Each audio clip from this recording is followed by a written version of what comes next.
Let's move on slightly to property and landlords. So obviously there's different ways in order to buy property, through a company, through yourself personally. Do you want to just give us a bit of a high and low of the benefits and negatives of them all? Well, you've obviously, as you've mentioned there, you've got the company, you've got yourself, you've also got things like partnerships and stuff like that. One of the big differences between the two would be whether you can claim the mortgage interest. So if you operate it through a limited company, that mortgage interest is a tax allowable cost. But when you're an individual, it's a tax relief, and it doesn't impact you if you're a basic rate taxpayer. But as soon as you become a high rate taxpayer, it will impact you, because you'll no longer get that as a cost and potentially get 40% tax relief. You'll now only get 20%. Right. So that's one of the big considerations when you're looking at tax opportunities. However, it's not the be all and end all. You've got to think of your long-term plans, because if you put a property into a limited company, it's no longer your asset, it's now the company's asset, and that company is a separate legal entity to you. You may own the shares of the company, so by de facto you do own the house, but legally it's not yours, it's your limited company's, and that's an important differential to have. So obviously you've mentioned that, you know, just because you're the controlling shareholder of a business, it doesn't mean it's your property. And you can't just pull it out and move it? No, because it's not as straightforward as it would be for other assets like a car. That's kind of a bit more of a paperwork exercise. When it comes to properties, there's legal ramifications, because you need to change the deeds with land registry.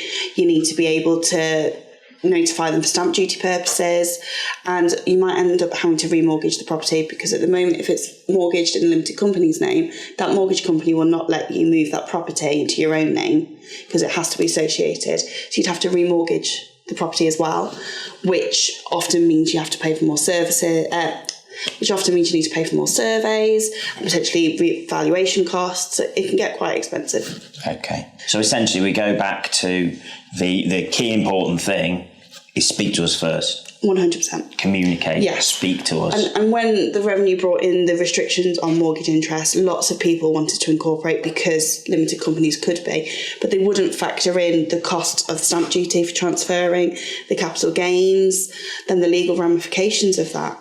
That they just went ahead and did it and got stung quite harshly for that. Okay. I mean, we have spoken about capital gains in a previous one, which is useful, but it's people not factoring in that it isn't just as simple as transferring between names. And again, a big one is people, you know, I've said it with the bank account before.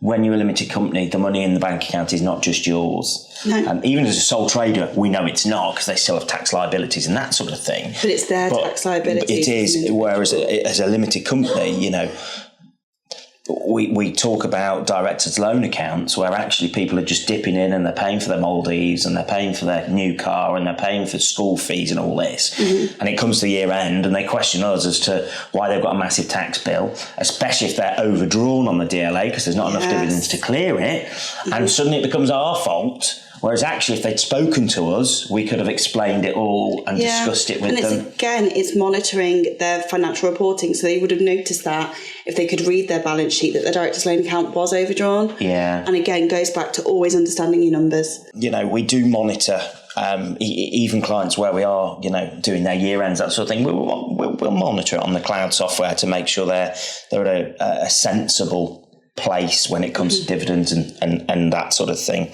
As well as obviously landlords who've got specific properties, they may have HMOs, which is home of multiple occupancy. Mm-hmm. Are the rules different for them? No, HMOs are very similar to residential properties. The big difference with the HMOs, obviously, there's multiple people living in this. There's legal ramifications more so than accounting. Obviously, you want to be making sure that you're keeping an eye on tracking whether a property is profitable or not. Yeah. So there's certainly an impact in that respect, and you want to make sure your software's got that tracking ability. But in terms of accounts and tax, an HMO is no different to a property.